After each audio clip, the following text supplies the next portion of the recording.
So some of you know me. I always start out with questions, don't I? Yes. And what's usually the first question? Oh, gotcha. What's the name of the lesson?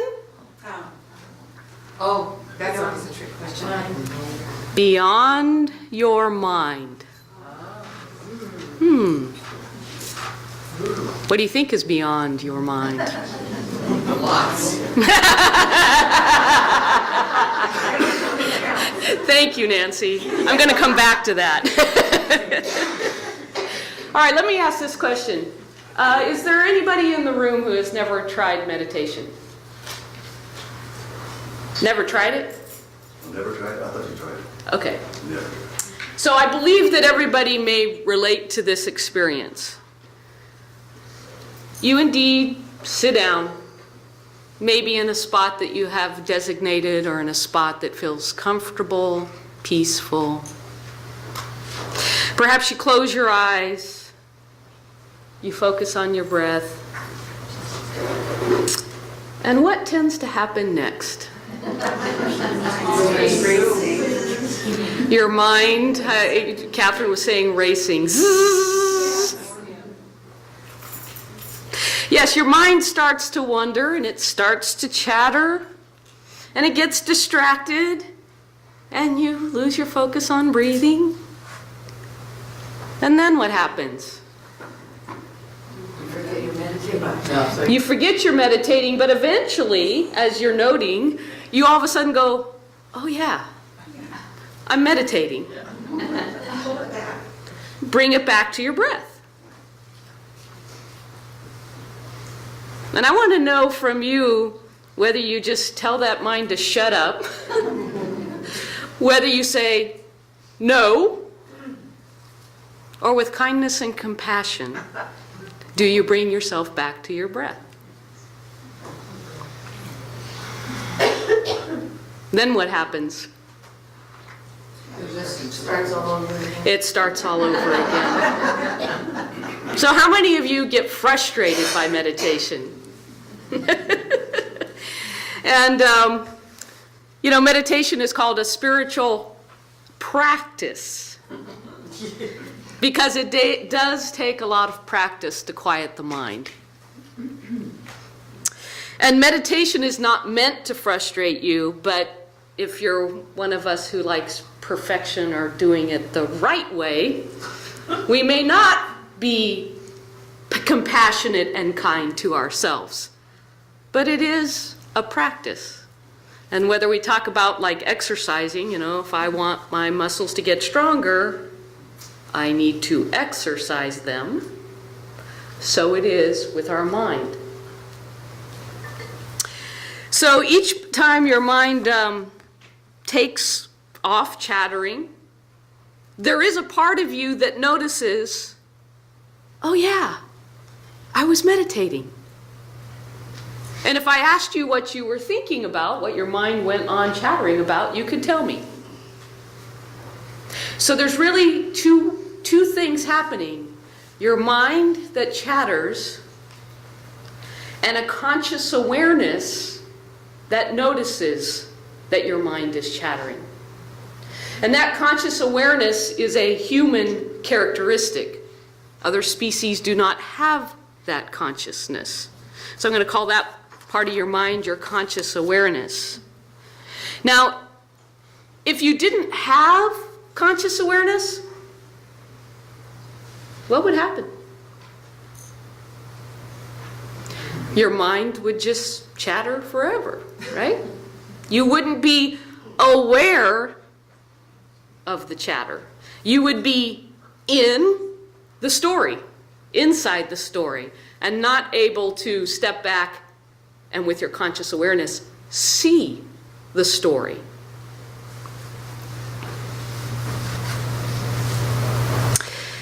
So conscious awareness is not the brain. It is not the mind chattering. It's distinctively different. Now, this is a good thing and can be very hopeful for some in the sense of conscious awareness is also the part of you that knows when you're unhappy or knows when you're depressed, or knows when you're grieving. Because if you didn't have that conscious awareness, you wouldn't know the contrast. Does that make sense? So in some sense, if you are noticing, for instance, that you are depressed, there is hope that there is a part of you, because the conscious awareness knows that. It knows the contrast, and that conscious awareness is connected to the perfection, so to speak, of spirit, knowing that there is more than what you are currently experiencing.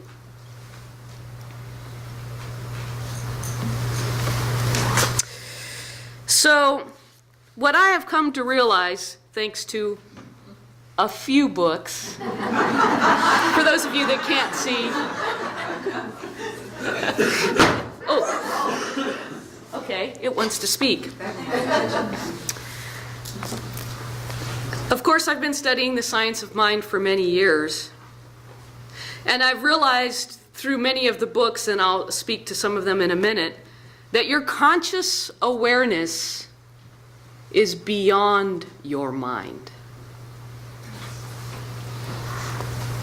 It goes deeper. And that conscious awareness does not talk. That conscious awareness is silent.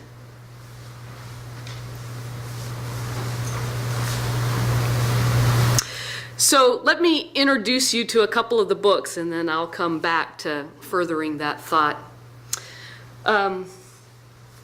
This gentleman, John Kabat-Zinn, thank you, Shirley Smith, who introduced me to this book. If you have health issues, you might find mindfulness meditation and this book very helpful. If you haven't taken any science of mind classes, there's The Joy of Meditation. Many of you know Eckhart Tolle, Oprah Winfrey's book club, and he's got several books, Practicing the Power of Now. I actually have a lesson from 2012 on our website for the Power of Awareness by Neville. And also The Second Coming of Christ by Yogananda Paramahansa, the other way around, Paramahansa Yogananda.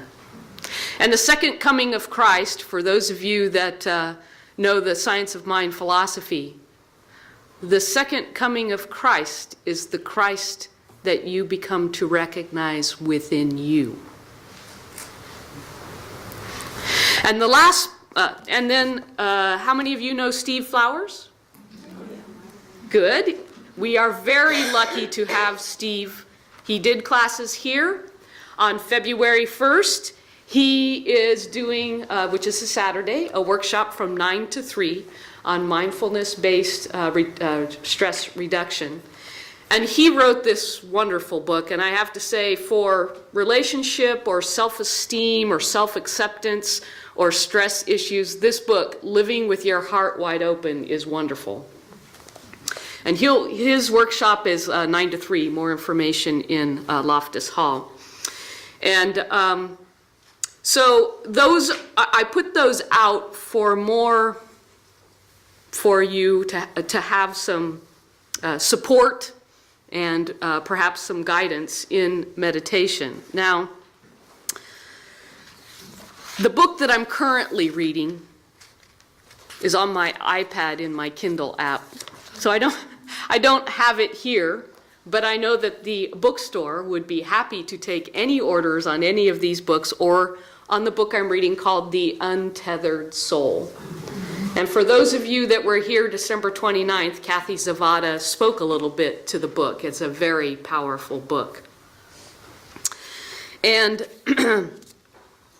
The Untethered Soul, here's a quote. "The one inside you is aware that you are always talking to yourself about yourself. Your conscious awareness is always silent. It is a doorway to the depth of your being. And that's why when you said, there's lots beyond my mind, that's where you as a soul lives.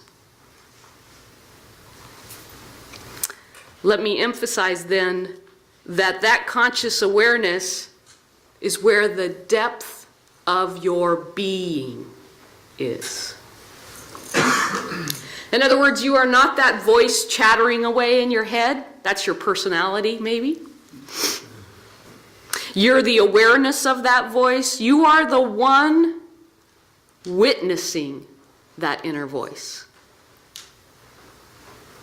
But sometimes the mouth and the mind chatter so much that that inner thing doesn't happen until it's we've goofed.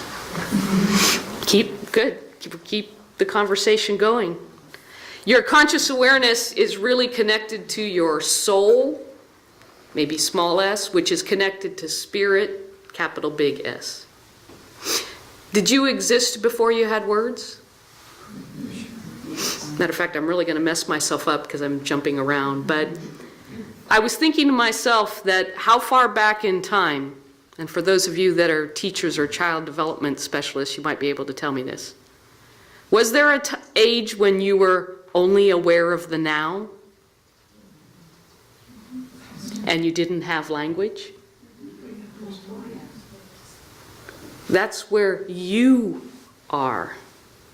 But we get distracted by this mind chatter, thinking that that is who we are. So, to take a different approach on this, talk to me and tell me, what is the difference between when your mind is muddy versus when your mind is clear? Night and day. Night and day. It's a good way to do contrast. What does it feel like when your mind is muddy? Peaceful. When your mind is muddy? No. Okay, so, yeah. In other words, you're saying when you're clear, it's peaceful. Got it? Anxious when it's muddy. Anxious. Confusion. Unfocused, distracted. Frustrated. Doubt, frustrated. Suffocating. Lonely. Do you feel like it starts to get complex? Funny how humans can make things more complex than they simply are. We do that to ourselves, don't we? When I think of a muddy mind, I think of a hairball.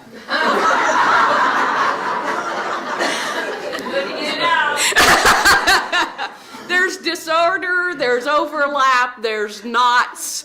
It doesn't feel very comfortable, the words that each of you were using. And yet that's what our mind chatter tends to do to us, no? Make a mountain out of a molehill. Make a mountain out of a molehill. Now, what do you think is the source or the cause of that muddiness? Our story. Our story. Yes. What else? Ego. Ego. Fear. Fear. Pain. Pain. Unconsciousness. Unconsciousness. Control. Separation. Self-doubt. Separation. Self-doubt. Misperception. Because we start to distort with our story. Absolutely. Sometimes your emotions are stirring things up, are they not? And actually, when we have lots of emotion, there's lots of energy there, which feeds your mind chatter. So what comes before your words? Yeah. And sometimes all we're doing is filling ourselves up with mind chatter, but are we listening to our body? Or our intuition? No, we're just busy thinking we're going to get something done and take control, right? Or tell the story. I love that the untethered soul said, how many times did you really tell that person off before you really told that person off? Now that's practice. Now that's practice. Very good. Perfect. But it isn't perfect. So, what if you could really release that hairball? Oh, yeah. Tell me what that would be like. How relief, I heard it. Serenity. Only after it's gone, though. Yeah. Okay, so I'm asking if you could release it, how does it feel? Liberating. Liberating, Peaceful, peaceful, open, free, loving. loving, Bright. bright. How about expansive? Potential. Potential, unlimited potential because it's not confined, it's open space. Possibility. Possibility, Lightness. lightness. Did you guys just experience that contrast? Now, I have to tell you, I always haven't been internally motivated to want to meditate. I realize it is a practice, that science of mind, that we practice here together at the center together. But I would say through my learning, I have become internally motivated to want to go to that space. And what do you think happens once you release and go to that space where it's like, go beyond your mind, just be, let go of the story, let go of the words, let go of the rationalization, let go of it all, and just be in the moment.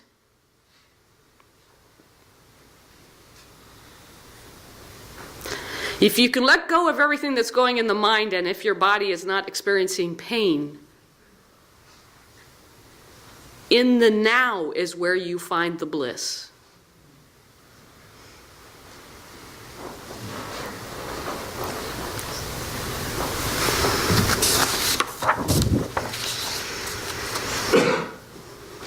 So, I hope just by that little piece that perhaps I've moved you towards a little more interest in choosing to practice. Leaving behind all the words, the chatter, the language, the story, the fixing, the control. If we just allowed our awareness, if we could just be in the awareness of now, that silence alone, again, because conscious awareness doesn't have a language, doesn't have words. It is silent, but it is aware. This is a side question to emphasize the point. Is there order in nothingness? Absolutely. Because there's nothing to be disorganized, right? And I would say that therefore, as we talked about the potential, the unlimitedness, the Buddhists say going into nothingness is going into where full potential is. Because when we chatter, we're taking up our energy. Energy's being dissipated and moving our thoughts and our feelings. We're being distracted. Many times, we aren't really seeing what's happening or really listening to others because our mind is busy chattering, controlling, judging, defending, and on and on. Our mind is very creative, and that's a really good thing.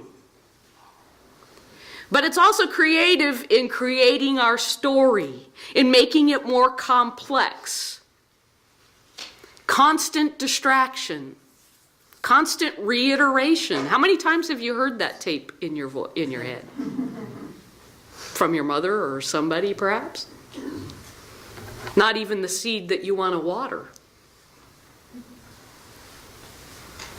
How many have heard the song of the line that says, words get in the way? Have you been places where words cannot describe What I'm saying to you is you exist in that space beyond your mind, beyond the words. Connect with it. So in Science of Mind, we have a motto that says, change your thinking, change your life. And we have this tool called spiritual mind treatment or prayer. And typically that means we're talking. Now, in Science of Mind, we aren't talking to God because that would infer that God is outside of us. In Science of Mind, we know that we are one with God, and in that oneness, we are talking to ourselves, recognizing that oneness and realizing that the truth exists in us, as us, and through us. And the demonstrations of our prayers happen because we become aware of the truth. We clear our mind.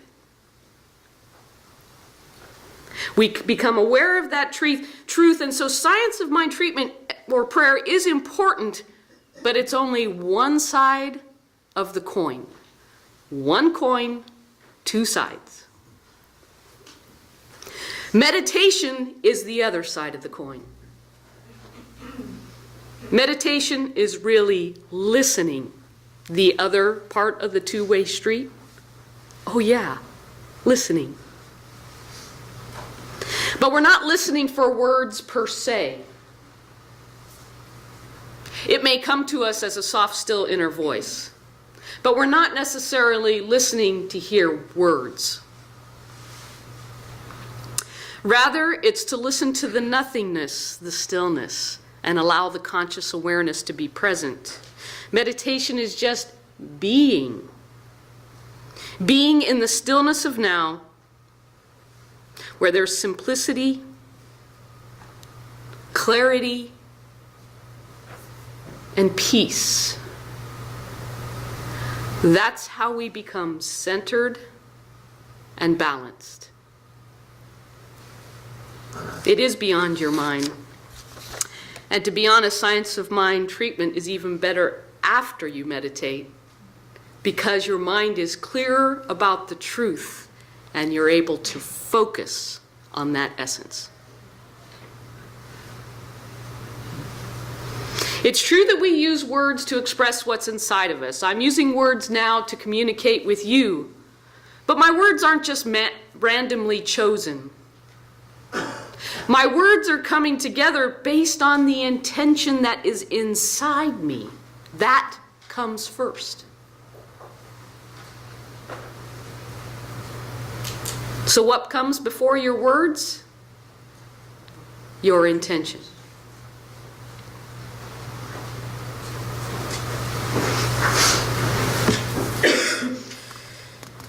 So if we use meditation, last Sunday I actually did the meditation and I spoke to wanting something simple because it was important to go into the listening mode. So we do meditation because your body speaks to you, but do you listen? Your heart speaks to you, but do you listen? Your gut or intuition speaks to you, but do you listen? If your mind is filled with chatter, it's hard to hear those parts of you. And yet that's where the wisdom lies. So another quote from the Untethered Soul. What differentiates a conscious-centered being from a person who is not conscious is simply the focus of their awareness.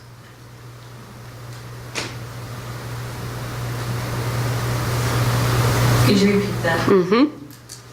What differentiates a conscious-centered being from a person who is not so conscious is simply the focus of their awareness.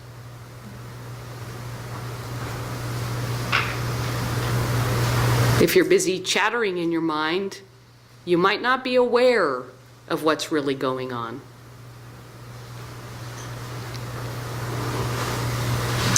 So, of course, I'm soliciting a practice in meditation. And as I mentioned, like practicing music or practicing a sport, you get better at it as you practice. And if you get too hard on yourself that you're not doing it right, you're squeezing the joy out of it.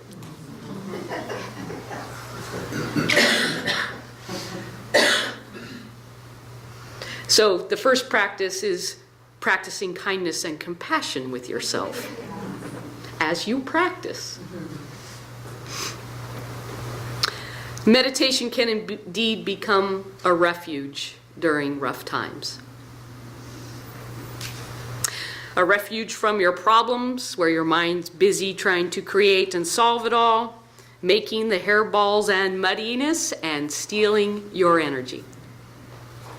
When you become centered, your energy sort of comes back to your center rather than being dissipated and looking like that hairball. Jack Kornfield captures the idea on the back of Living with Your Heart Wide Open. This book is both healing and awakening. By questioning and transforming the many false and negative ways that we understand ourselves, we find the joy of liberation. So I do invite you to join us. If you haven't been joining us on our Sunday meditation service from 9:30 to 9:45, I invite you to do that. Our practitioner, Amy Matala, is doing a women's circle one Wednesday of the month. As I mentioned, Steve Flowers is doing a meditation workshop Saturday, February 1st from 9 to 3. Or I have a library, and we have a bookstore. And start simple with a book. So now my true confession, right? I can't say that I've always been deeply convinced that meditation as a tool or would deeply be motivated to meditate me. However, many of you know that I had a difficult year last year changing my job, right? And I've had people ask me questions about that. And I would say that I went from a very high stressful situation over a year to a low stressful situation based on change. And between meditation and exercise, I can tell you that I feel much better. And it's not just a feeling. I can tell you that my health outcome shows that. And I think that if you get to know Steve Flowers, he will speak to that. He does many workshops at Enloe, and again, is very well known nationally as, mindfulness, stress reduction. So I invite you to treat yourself and find the opportunities to meditate. So I'd like to spend a few minutes in silence just so that you can absorb. Don't get frustrated with yourself. Allow yourself to be, and then I will close with a spiritual mind treatment.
so indeed we become conscious